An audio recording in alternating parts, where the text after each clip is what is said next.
আমি আহি পালোহি উমিয়াম লেক।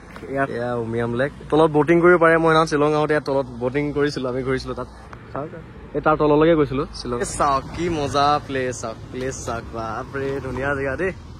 গ্ৰেণ্ড আইলেণ্ডখন মই অসমৰ পৰা আহি শ্বিলঙত ডেলিভাৰী কৰিলোহি। ডেলিভাৰী মই আচলতে প্ৰথম সিদিনা যাওঁতেই পচন্দ হ'ল গাড়ীখন। ঠিক আছে, তুমি যেনেকে কৈছা মই তেনেকে পাইছো গাড়ী। ভাল লাগিছে, খুব ভাল লাগিছে, পচন্দ হৈছে গাড়ীখন খুব মোৰ। গুড মৰ্ণিং, স্বাগতম সকলোকে আকৌ এটা মোৰ নতুন ভিডিঅ'লৈ। ৰাতিপুৱা 4:35 হৈছে। আজি 3 ছেপ্টেম্বৰ 2024। মই যাব ওলালোঁ গ্ৰেণ্ড আইলেণ্ড ডেলিভাৰী দিবৰ কাৰণে। গ্ৰেণ্ড আইলেণ্ডখনৰ মই আনিছিলোঁ যদিও ডিটেইলছৰ ভিডিঅ' বনাবই নাপালোঁ। গাড়ীখন আনা জাষ্ট আপডেটটো দিওঁতে গুৱাহাটীৰ পৰা এজন দাদা এজনে আহি ৰাতিপুৱা আহি গাড়ীখন চাই গ'লহি। তেওঁ যিহেতু কৰ্মসূত্ৰে চাকৰি সূত্ৰে শ্বিলঙত থাকে, গতিকে গাড়ীখন আনিলোঁ। মই আপোনালোক জাষ্ট আপডেটটোহে দিছিলোঁ। সেইটো আপডেটতে তেওঁ আহি মোৰ ঘৰত আহি গাড়ীখন চাই মানে পচন্দ কৰি ফাইনেল কৰিলে আৰু আজি ডেলিভাৰী দিব দিছে মোক শ্বিলঙত। চ' শ্বিলং যাব ওলাইছোঁ এতিয়া গাড়ী ডেলিভাৰী দিব কাৰণে। শ্বিলঙত আগতে ঢেৰ গাড়ী বেচিছোঁ, কিন্তু ডেলিভাৰী এদিনো দিব নাই। চ' আজি প্ৰথম অভিজ্ঞতা, গতিকে গোটেই অভিজ্ঞতাটো আপোনালোকৰ লগত শ্বেয়াৰ কৰিম। ভিডিঅ'টো শেষলৈকে চাই থাকক। মই যিহেতু এখন গাড়ী দি পেলাই আকৌ ঘৰত ৰিটাৰ্ণ আহিব লাগিব, গতিকে আমাৰ এই ডিজাৰখনো লগত লৈ লৈছোঁ। আমাৰ গুৱাহাটীৰ ৰাস্তা এৰি আমি শ্বিলঙৰ ফালে সোমালোঁ। এতিয়া 6টা বাজিছে। শ্বিলং গৈ পাওঁতে 7:30, 8টামান বাজিবগৈ নেকি। আমি অহা অকণমান দেৰি হৈ গ'লতো। মই ভাবিছিলোঁ 3টামান বাজিতে ওলাম বুলি, কিন্তু সময় নিমিলিলগৈ, 4:30 বাজি গ'ল। শ্বিলঙৰ নেচাৰেল বিউটি এয়া আৰম্ভ হৈয়ে গ'ল আৰু। গাড়ী ফাই চলি আছে পাহাৰৰ আপত। তাৰমানে এখন নতুন গাড়ী নিচিনা। আপুনি এটা কমিও উলিয়াব নোৱাৰিব। গাড়ীখন চলালে সাংঘাতিক লাভ হয় দেই। এই 30,000 কিলোমিটাৰ চলা, 50,000 কিলোমিটাৰ চলা, একোৱে চলা বুলি ক'ব নোৱাৰে। সাংঘাতিক লাভ হয়। নতুন গাড়ী প্লেনিং থকাতকে আপোনালোকে এনেকুৱা গাড়ী এখন লওক, লাভ হয়। 3 পৰা 3.5 লাখ টকাৰ ভিতৰত এনেকুৱা ভাল গ্ৰেণ্ড আইলেণ্ড বা পাই যায়, ধুনীয়াকে পাই যায়। গতিকে নতুন গাড়ী নালাগে ল'ব। EMI য'ত ধুনীয়াই প্ৰব্লেম থাকে, এনেকুৱা ছেকেণ্ড হেণ্ড গাড়ী লওক, বহুত বেছি লাভ হয়। আৰু আমাৰ নৰ্মেলি 70% মানুহে এখন গাড়ী কেতিয়াও 10 বছৰ বা 15 বছৰ নচলায়। 5 বছৰ মেক্সিমাম 6 বছৰ চেঞ্জ কৰি দিয়ে। গতিকে আপুনি 6 বছৰৰ পিছত যদি গাড়ী এখন চেঞ্জেই কৰে, ইমান টকা সময় ৰাখে কি প্ৰয়োজন আছে? 3 পৰা 4.5 লাখ টকা সময় ৰাখক। ৰাখি পেলাই বেচা টাইমতো আপুনি সেই 2.5 লাখ মান টকাত বেছি দিয়ক। খুব বেছি কিমান লছ হ'ব? 1 লাখ টকা লছ হ'ব। 6 বছৰ চলাই আপুনি 1 লাখ টকা লছ হোৱাটো ডাঙৰ লছ বুলি নকয়। কিন্তু নতুন গাড়ী এখন ডিলাৰৰ পৰা ল'লে আপুনি 10 লাখ টকাত, 5 বছৰ চলালে, 5 বছৰ চলাই সেই গাড়ীখন আপুনি 3.5 লাখ 4 লাখ টকাত বেচিলে বা 5 লাখ টকাতে বেচিলে, কিন্তু সেই 5 লাখ টকাই লছ হ'ল। সেইটো ভয়ানক লছ হৈ যায়। গতিকে ছেকেণ্ড হেণ্ড গাড়ী লওক, বেছি লাভ হ'ব। চাই চিন্তি ল'ব। যেটি ছেকেণ্ড হেণ্ড গাড়ী মই ল'ব দিয়া নাই। ভাল কণ্ডিশ্যনৰ লওক, একদম নতুন হৈ থকা কণ্ডিশ্যনৰ দিনা গাড়ী লওক, নিশ্চিন্ত চলাই থাকক। এতিয়া এখন গ্ৰেণ্ড আইলেণ্ড তেওঁতো 5 বছৰ হাত দিবই নালাগে, ধুনীয়াকৈ চলি থাকিব, একদম ধুনীয়াকৈ চলি থাকিব। মই 120, 30 এনেকুৱা পিকআপত আহিছোঁ। ৰাতিপুৱা ৰাস্তাটো গৈছে, ফ্ৰীও পাইছোঁ, সেইকাৰণে অলপ দবাই অহা গৈছে। সময়টো মেনেজ কৰিব লগা হৈছে যিহেতু। মই আপোনালোকক আকৌ উৎসাহ জনোৱা নাই দেই স্পীড গাড়ী চলাবলৈ, খালি আমাৰ টাইমটো মেকআপ কৰিবৰ কাৰণে অলপ স্পীড অহা হ'ল। চ' গাড়ী চলাই যে আহিছোঁ, নতুনৰ নিচিনা ফিল হৈ আহিছে, একদম নতুনৰ নিচিনা ফিল হৈ আহিছে। না ছাছপেনশ্যনৰ নইজ আছে, না বডি নইজ আছে, 1% নইজ নাই ক'তো। এইখন গাড়ী লৈ থকা গৰাকীও বহুত বেছি লাভ হৈছে। আৰু এনেকুৱা নহয় যে তেওঁ নতুন গাড়ী কিনিব নোৱাৰে। ভাল ৰেংকৰ চাকৰি কৰে তেওঁ, কিন্তু সেয়া ছেকেণ্ড হেণ্ড গাড়ী লৈছে। স্মাৰ্ট ডিচিশ্যন এইবিলাক আকৌ। সোণাপুৰৰ টোলগেটটোৰ পৰা আহিলোঁ। এতিয়া আমি পালোহি ছেকেণ্ডটো টোলগেট শ্বিলঙৰ। এইটো বৰ্ণিহাটৰ টোলগেট। গাড়ীখনৰ AC-টো ইমানেই ধুনীয়া নহয়, ইমানেই ধুনীয়া। 1 নম্বৰত মই লগাই আহিছোঁ, মোক একে ঠাণ্ডা লগাই দিছে। 30,000 চলা কিলোমিটাৰ গাড়ীখন মানে কি বুলি কওঁ, এয়া চাওক 30,000 কিলোমিটাৰ চলা গাড়ী এখন। শ্বিলং সোমোৱাৰ লগে লগে, শ্বিলং আহি পোৱাৰ লগে লগে ঠাণ্ডা ফিলটো কিন্তু হৈছে। যিমান আগবাঢ়ি আহি আছোঁ, সিমান ঠাণ্ডাটো অকণ বেছি পাই গৈ আছোঁ। শ্বিলঙৰ ৰাস্তাবোৰতো একা বেকা, ওখ পাহাৰ, আৰু গোটেই ৰাস্তাবিলাক হিলছতে আছে। হিলছতে পাহাৰ কাটি ৰাস্তাবোৰ বনাইছে, কিন্তু ৰাস্তাবিলাকৰ ফিনিচিং ভাল, ইমান ধুনীয়া ফিনিচিং। গাড়ী গৈ থাকিলে মানে জাম্পিং ফিল নহয়, মানে স্মুথ। কিন্তু আমাৰ এই ৰাস্তাবিলাকতো প্লেনত বনোৱা ৰাস্তা, কিন্তু এনেকুৱা ফিনিচিং নাই। ওখৰা মোখৰা 70-80 স্পীডতো যাব নোৱাৰে, ইমান জাম্পিং কৰে। কি কাৰণে? পাহাৰৰ ৰাস্তা যে ইমান স্মুথ, আমাৰ ভৈয়ামৰ ৰাস্তা বাৰু কিয় ইমান খলাব মই নাজানো আৰু দেই। লিটাৰ 95 না লিটাৰ। চ' আমি শ্বিলং সোমামহি। এতিয়াও নংপুৰ পাইছোঁহি, তেল ভৰাই ল'লোঁ। ইয়াত তেলৰ দামো কম দেই, 95 লিটাৰ পাৰ লিটাৰ পেট্ৰল। তেল ভৰাই ল'লোঁ। এইখন গ্ৰেণ্ড আইলেণ্ড, দুইখন গাড়ীতে তেল ভৰাই ল'লোঁ। আমি বৰাপানী পামি এতিয়া ইয়াৰ পৰা আৰু 20 কিলোমিটাৰমান যাব লাগিব গাড়ী চলাবলৈ ধুনীয়া বহুত ভাল লাগিছে চলাই তেলৰ মাইলেজো ভাল বহুত ধুনীয়া মাইলেজ গ্ৰেণ্ড i10 হয় 2017 মডেল 17 চনৰ গাড়ী ফাৰ্ষ্ট অনাৰ গাড়ী শ্বিলঙৰ পৰা পাই গ'ল দিয়ক এবাৰ মই শ্বিলঙত আগতে ঢেৰ গাড়ী চেল কৰিছোঁ যদিও প্ৰথমবাৰ অভিজ্ঞতা মই শ্বিলঙত গাড়ী ডেলিভাৰী কৰিব গৈ আছোঁ চ' এইখন গ্ৰেণ্ড i10 ধুনীয়া গ্ৰেণ্ড i10 এখন মই ডেলিভাৰী কৰিব আহিছোঁ আমাৰ দুইখন গাড়ী লৈ আহিছোঁ ডিজায়াৰখনো লৈ আহিছোঁ কাৰণ আমি ৰিটাৰ্ণ আহোঁতে গাড়ীৰ কাৰণে অসুবিধাও হ'ব পাৰে গতিকে ডিজায়াৰখনো লৈ আহিছোঁ দেউতা আৰু মই দুইজনে আহিছোঁ গাড়ীখন ফাৰ্ষ্ট অনাৰৰ গাড়ীত অনলি 30,000 চলিছে এইবোৰ চাওক সম্পূৰ্ণ চিল কোম্পানীৰ হয় মই এক্সিডেণ্টেল গাড়ী নিকিনো আৰু আপোনালোকক চেলো নকৰোঁ আপোনালোকে জানে মোৰ গাড়ীত সেই কোৱালিটি পাবই পাব এয়া চাওক একদম নতুন টাইপ হৈ আছে ডিগ্ৰীটো জানো ইউজেই হোৱা নাই এয়া পলিথিনে লাগি আছে এয়া আছে গাড়ীৰ কোৱালিটি চাওক ইণ্টেৰিয়ৰো ধুনীয়া হৈ আছে এটা ৰিয়েৰ এচি আছে এখন মেগনা মডেল হয় ইয়াতো LCD স্ক্ৰীন নাহে মই এখন LCD স্ক্ৰীন লগাই দিছোঁ ইণ্টেৰিয়ৰ পৰা এয়া চাওক ইণ্টেৰিয়ৰ ধুনীয়া হৈ আছে এখন বহুত ধুনীয়া হৈ আছে সকলো চিল মানে একদম অৰিজিনেল গ্লাছ সকলো অৰিজিনেল গ্লাছ এয়া চাওক অৰিজিনেল গ্লাছ অৰিজিনেল দৰ্জা ক'তো খাল খলনি নাই মোৰ গাড়ীত সেই কোৱালিটি আপুনি পাবই পাব এইবোৰ ফালাই নাই নতুন হৈ আছে সাইডৰ পৰা গ্লাছ এডজাস্টেবল আছে সাইড গ্লাছ এডজাস্টেবল আছে সুইচ চাৰিটা পাৱাৰ উইন্ডো আছে এচি চেচি সকলোবিলাক ফিচাৰ্ছ আছে এইবোৰ সকলোবিলাক চিল গাড়ী ইঞ্জিনটো ষ্টাৰ্ট হ'লে আপুনি গমেই নাপাব ষ্টাৰ্ট হৈছে নে নাই একেবাৰে সাউণ্ডলেছ ষ্টাৰ্ট হৈ গ'ল গমেই নাপাইলে ষ্টাৰ্ট হৈ আছে কোনক সাউণ্ডলেছ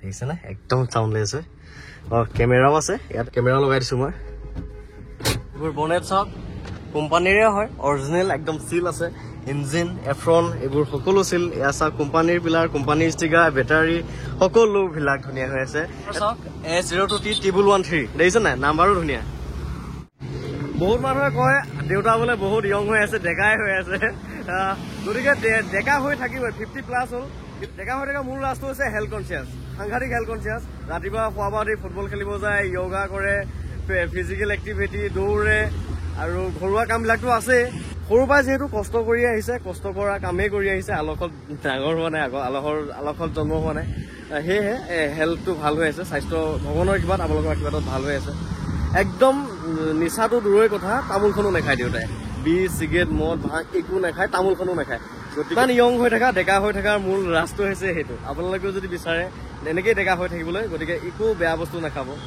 এলকহল মদ এইবোৰ একেবাৰে বেয়া বস্তু চব এভইড কৰক ডেকা হৈ থাকক মানুহৰ জীৱনটো মেইন স্বাস্থ্যটো হ'লেহে আপুনি টকা ঘটিব পাৰিব স্বাস্থ্য ভালে থাকিলেহে অ'টত ঘূৰি ফুৰিব পাৰিব এনজয় কৰিব পাৰিব স্বাস্থ্যটো নাথাকিলে বেমাৰ হৈ থাকিলে বিচনাতে পৰি থাকিব পৃথিৱীৰ সুখ শান্তি একো উপভোগ কৰিব নোৱাৰে গতিকে হেল্থ কনচিয়াছ হওক হেল্থটো মেইন স্বাস্থ্য মেইন এটা স্ক্ৰেচ নাই গাড়ীখনৰ এটা স্ক্ৰেচ পৰ্যন্ত নাই একদম অৰিজিনেল পেইণ্টত আছে পুৰা অৰিজিনেল পেইণ্টত আছে বাম্পাৰ টু বাম্পাৰ অৰিজিনেল পেইণ্টত আছে ইয়াতকে কি লাগে আৰু যোৱাকালি যে মই i20 খনৰ ভিডিঅ' দিছিলোঁ i20 খন বৰপেটাৰ পৰা বুকিং কৰিছে এইখন গাড়ীৰ কাৰণেও মানে 2-3জন মানুহে মোক বেয়াই পাইছে এতিয়া চাওক গাড়ী মোৰ এজনকে দিব পাৰি দিয়কচোন গোটেইকেইজনকনো কেনেকৈ দিব পাৰি আশীৰ্বাদ কৰক মই যাতে এনেকৈ কাম কৰি যাব পাৰোঁ আৰু আপোনালোকক সকলোকে যাতে গাড়ী এখন দিব পাৰোঁ ভাল গাড়ী এখন আশীৰ্বাদ কৰক আৰু এই গ্ৰেণ্ড i10 খন কেনেকুৱা পালে কমেণ্টত জনাব নাপাহৰিব দেই কমেণ্ট কৰি জনাব গাড়ীখন কেনেকুৱা পাইছে এইফালে ওপৰৰ ফালে জোৱাই যায়গে শিলচৰ যায়গে আমি তলৰ ফালে যাম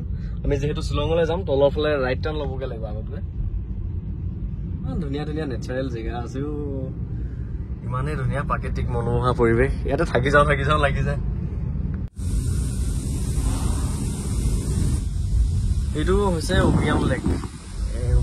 উমিয়াম ডেম এটা আছে এইটো আমি আহি পালোহি উমিয়াম লেক এয়া চাওক উমিয়াম লেকৰ ভিউ চাওক এয়া উমিয়াম লেক তলত বটিং কৰিব পাৰে মই নহয় শ্বিলং আহোঁতে ইয়াত তলত বটিং কৰিছিলোঁ আমি ঘূৰিছিলোঁ তাত এই আগত চাওক এই তাৰ তললৈকে গৈছিলোঁ শ্বিলং আহোঁতে ৰিচেণ্ট আহি গৈছিলোঁ তাৰপিছত ঘৰতে বনাই এটা চাহ খাওঁ বোলো দেউতাই চাহৰ যোজাৰ চলি আছে একদম আদা দি ধুনীয়াকৈ চাহ বনাই লৈ আহিছোঁ টোপনি লাগি থাকিলেও টোপনি ভাঙি যাব আৰু দেউতাই ৰাতিপুৱাই সোনকালে উঠি চাহ বনাই লৈ আহিছে খাওঁ আমি ISBD দিয়ে সোমাই দিলোঁ তেওঁ নেগ্ৰিম হস্পিটেলৰ ওচৰতে থাকে তেওঁ কেম্পাছটো তাতে বুলি ক'লে চ' দেখিছে নাই কি ভয়ানক আপ ওখ চাপৰ দেউতাই চিনি পায়তো পুৰা আগে আগে গৈছে ফাই ফাই শ্বিলং অৱশ্যে ময়ো চিনি পাওঁ ময়ো গাড়ী লৈ আহোৱে কিন্তু কি হয় মই মানে লোকেশ্যনটো ইউজ কৰিবই লাগে কিন্তু দেউতা তেনেকুৱা নহয় গলি গলি চিনি পোৱা টাইপ আগৰ পৰাই গাড়ী চলাই থকা মানুহ তো গতিকে চিনি পাই ভালকে কি ধুনীয়া প্লেচ চাওক শ্বিলং এনেই নকয় শ্বিলং হা ইমান ধুনীয়া জেগা আছে দেখিছে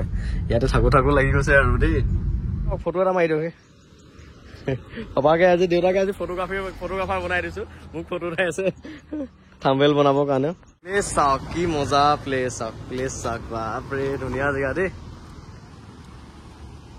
লোকেশ্যন মতে আৰু 5 কিলোমিটাৰ দেখাইছে চ' পামহি এতিয়া আৰু বেছি টাইম নাই তেওঁ ফোন কৰিয়ে আছে শ্বিলঙত গোটেইখনটো চিংগুল ৰাস্তাই হয় গতিকে আপোনালোকে ইয়াত গাড়ী চলালেও কেতিয়াও ব্লাইণ্ড স্পটত অভাৰটেক নকৰিব ফোনটো যেতিয়া ক্লিয়াৰ দেখা পাব তেতিয়াহে অভাৰটেক কৰিব নহ'লে ইয়াৰ গাড়ীবিলাক বহুত স্পীড চলে আৰু ফটকে মুখৰ আগত ওলাই যাবহি গতিকে ইয়াত একদম ন' অভাৰটেকিং মানে একদম সাৱধানেহে অভাৰটেক কৰিব আৰু অলপ ভালকে প্ৰফেচনেল হ'লে ইয়াত চলাব আহিব দেই নহ'লে অলপ কিন্তু ৰিক্স হৈ যায় পালোহি আৰু এইটোৱে কেম্পাছ ইয়াতে তেওঁ চাকৰি কৰে পালোহি দাদাহঁতৰ জেগাখিনি এই তেওঁ ক্ৰেটালৈ মোক আগুৱাই নিব আহিছে তেওঁ হুণ্ডাই গাড়ী বহুত মানে ফেভাৰিট আৰু চ' নিজে ক্ৰেটা অন কৰি আছে যিহেতু আকৌ গ্ৰেন আইটেন লৈছে একচুৱেলি তেওঁ আগত মই চেণ্ট্ৰ'খন যে চেল কৰিছিলো চেণ্ট্ৰ'খনৰ কাৰণেও ফোন কৰি আছিল কিন্তু চেণ্ট্ৰ'খন নাপালে গতিকে এইখন লৈ লৈছে আৰু আহি পালোহি চাগে দেই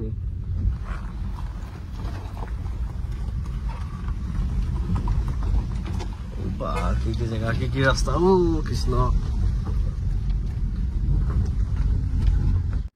বৌ ঠিকে আছে নে গাড়ী ভাল দিয়ক নহ'লে স্মুথ চাউণ্ডটো হয় হয়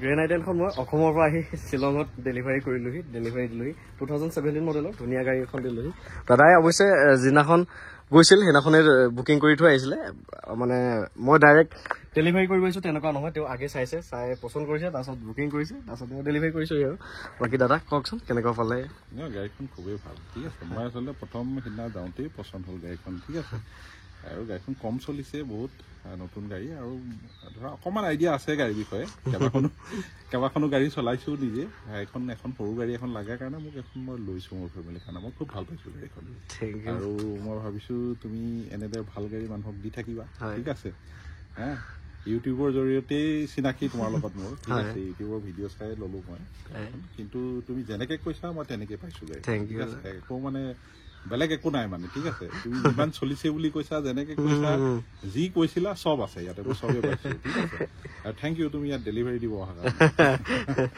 বৌ কেনেকুৱা পালে আপুনি ওনাৰ হ'ব ভাল লাগিছে খুব ভাল লাগিছে পচন্দ হৈছে গাড়ীখন খুব মোৰ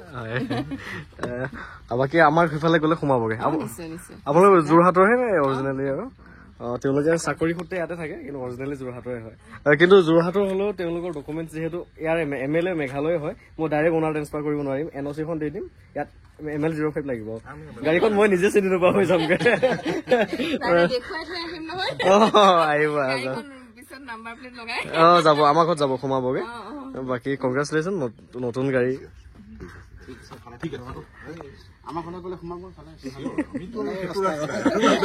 একে পথৰ একে নাৱে যাত্ৰী বুলি যে কয় আমাৰ ঘৰৰ মুখতে যাব লাগিব নাৰিকল খাবলৈ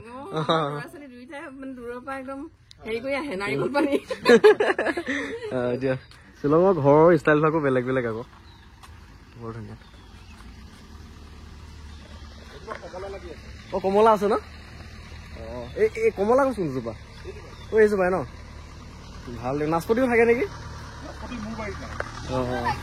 লাগি আছে নি পকা সৰু হৈ আছে খালি পকা নাই গ'লে কমলা লৈ যাব নহ'লে গৈ থাকো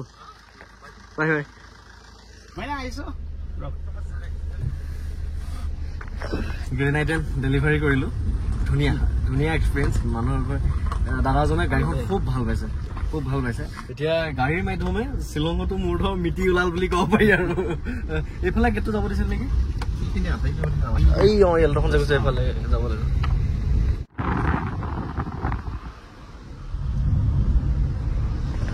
ৰাতিপুৱা 4:30 বজাতে ঘৰৰ পৰা আহিলো এতিয়া 10টা বাজিলে ঘৰ পাওঁতে 12টা 1টা বাজিবগে আৰু ত' গাড়ী ডেলিভাৰী কৰিলো উভতি আহি আছো ভাল এক্সপিৰিয়েঞ্চ ভাল অভিজ্ঞতা পালোঁ গতিকে ভিডিঅ'টো ইমানখিনি আছিল শেষলৈকে চাই থকাৰ কাৰণে বহুত বহুত ধন্যবাদ থেংক ইউ